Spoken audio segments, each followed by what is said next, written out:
दर्शकबिन हिजोदेखि एकदम काठमाडौँमा रमाइलो भइरहेछ।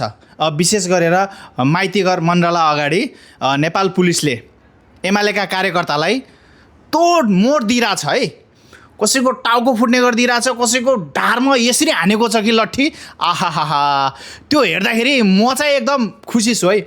म मात्रै खुसी छैन, सारा नेपाली जनता खुसी छन् एमालेका ती झोले कार्यकर्तालाई पिटेको देखेर। क्या हिजो त खासै पिटाइ भएन, आजको पिटाइ चाहिँ ओहो हो हो।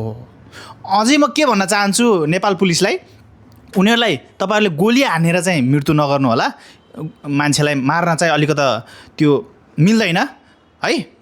कसैको कोखै रित्याउनु चाहिँ भएन। एमालेको सरकार हुँदा जसरी 76 जनाको कोख रित्तिएको छ त्यो चाहिँ एकदम गलत हो। तर गाँठामा त्यो गाँठाको गोली हुन्न, दुईटै गाँठाको गोली के उडाइदिनुस्। जनता समर्थन छ, जनताको समर्थन छ राष्ट्रिय स्वतन्त्र पार्टीको यो सरकारलाई। विशेष गरेर गृहमन्त्री सुदन गुरुङलाई एकदम धन्यवाद छ है, धेरै धेरै धन्यवाद छ। हामीलाई चाहिएकै गृहमन्त्री तपाईँ जस्तो हो, एक्सनमा के सिधै एक्सनमा। एकदम ठिक छ, बेस्ट अफ लक। हामी जनता तपाईँको साथमा छौँ। गृहमन्त्री सुदन गुरुङज्यू धन्यवाद।